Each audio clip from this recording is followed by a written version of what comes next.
बीड मधली एक महत्वाची बातमी आता आपण पाहूया। बीडच्या मतमोजणी केंद्रावर मोठा गोंधळ उडाल्याचं पाहायला मिळालेलं आहे।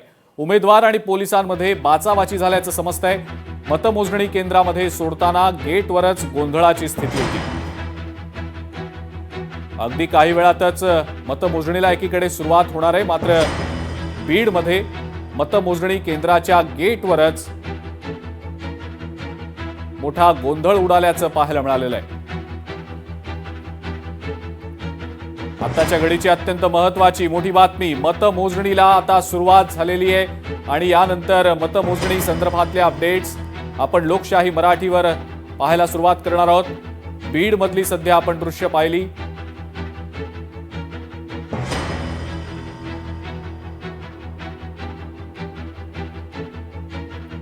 नगर परिषद नगरपंचायत निवडणुकीचे निकाल आता हळूहळू यायला सुरुवात होणार आहे।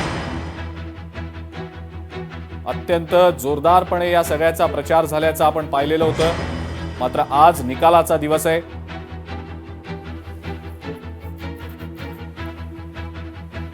आपल्या प्रतिनिधींकडनं आपण अपडेट्स जाणून घेऊया। पुण्याहून आपले प्रतिनिधी चंद्रशेखर भांगे, तर जळगावमधनं आपले प्रतिनिधी सुमित देशमुख सध्या आपल्या सोबत आहेत। सुरुवातीला चंद्रशेखर आपल्याकडे येतो।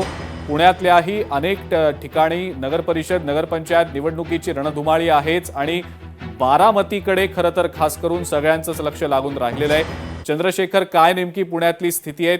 मतमोजणी तर आता सुरू झालेली आहे, काय नेमकी सध्याची परिस्थिती दिसतेय?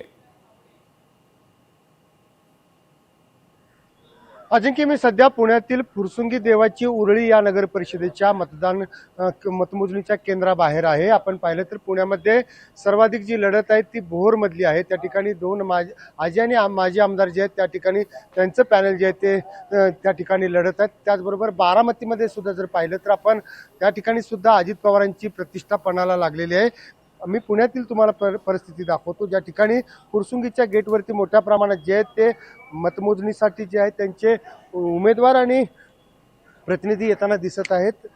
खरं तर या ठिकाणी आता काही क्षणामध्ये या ठिकाणी सुरुवात देखील झालेली आहे। आतमध्ये मी तुम्हाला दाखवतो की त्या ठिकाणी स्ट्रॉंग रूम जे आहेत ते उघडलेले आहेत आणि जे उमेदवार आहेत त्यांना आतमध्ये सोडलं जात आहे। पुण्यातील फुरसुंगीच्या न्यू इंग्लिश स्कूल मध्ये ही सगळी मतमोजणी सुरू आहे आणि या ठिकाणचे काही स्थानिक जे पत्रकार आहेत त्यांच्याशी आपण बातचीत करूयात।